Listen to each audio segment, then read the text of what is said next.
the point of Lacan, and what makes Lacan's reading of desire different from Brooks's, and indeed what makes his reading of desire different from that of anyone who thinks of these structuralist issues in psychoanalytic terms, is that Lacan really doesn't believe that we can ever have what we desire. He has no doubt that we can have what we need. He makes the fundamental distinction between having what we desire and having what we need. The distinction is often put, and when you read Slavoj Žižek next week, who makes a much more central point of this, it's often put as the distinction between the big other, and later on we'll talk about why it's big, the big other, which one can never appropriate as an object of desire. It is perpetually and always elusive. And the objet petit a, the little object of desire, which is not really an object of desire at all, but is available to satisfy need. Sociobiologically, you can get what you need. Psychoanalytically, you cannot get what you desire. Now, the obvious gloss here, I think, is the Rolling Stones. If Lacan were the Rolling Stones, he'd have slightly rewritten the famous refrain by saying, you can never get what you want, right?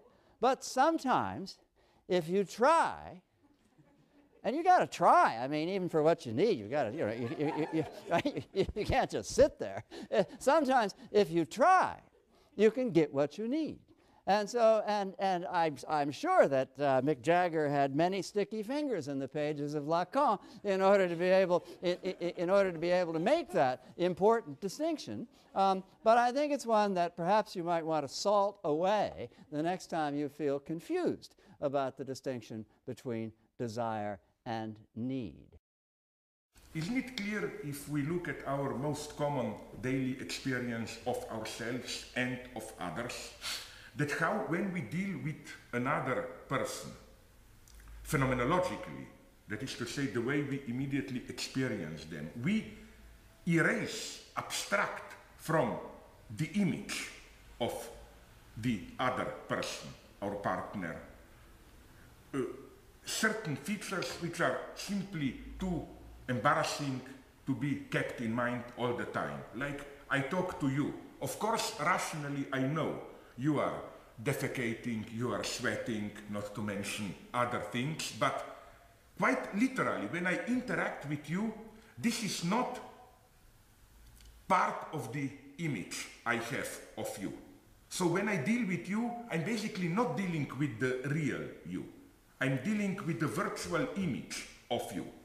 And this image has reality, in the sense that it nonetheless structures the way I am dealing with you. And again, this idealization is crucial. The negative proof, a wonderful one, would have been letters between James Joyce and his wife Nora, where, as far as I know, they went very, very far, almost to the end, into accepting each other in the vulgar reality of bodies, like all the sounds, the bad smells, and so on. That was even part of their sexual interaction. It's incredible. I admire this in Joyce. So, okay, this would be the first elementary level. Imaginary virtual, in the sense of the virtual image which determines how we interact with other people. Virtual image in the sense of, although we interact with real people, we erase, we behave as if whole strata of the other person are not there. Second level, already a more complex one, symbolic virtual. Oh, it's elementary. Let's think about an experience known well to all of us of experiencing authority. Let us say paternal authority. Isn't it clear that this authority, in order to be operative, in order to be experienced precisely, that's the nice paradox, in order to be experienced as actual, effective authority, it has to remain virtual. virtual in the sense of a threat. If authority is enacted too directly, it is paradoxically experienced as a sign of impotence. Concretely, father who truly is an authority doesn't have to beat you or to shout at you and so on. It's just this look, a threatening look, and you obey.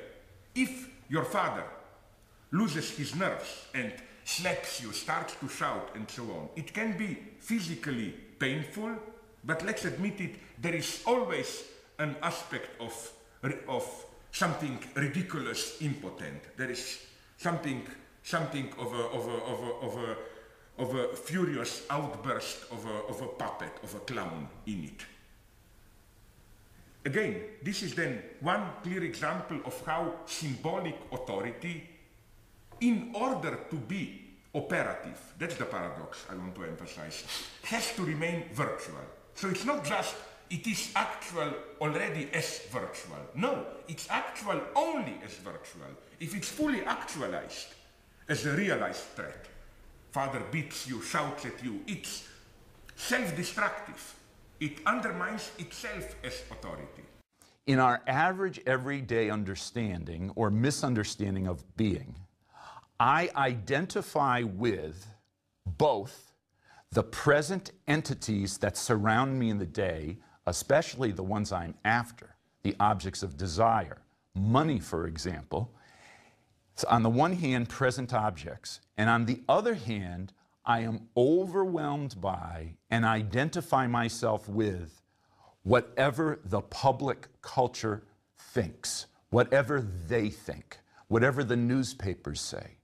There is here in Heidegger a very basic critique of modern mass culture.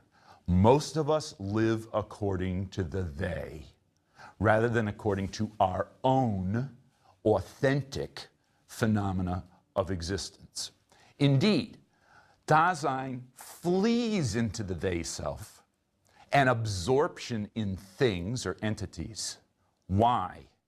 Because, and now we're going to get Heideggerian existentialism, because Dasein wants to avoid angst or anxiety.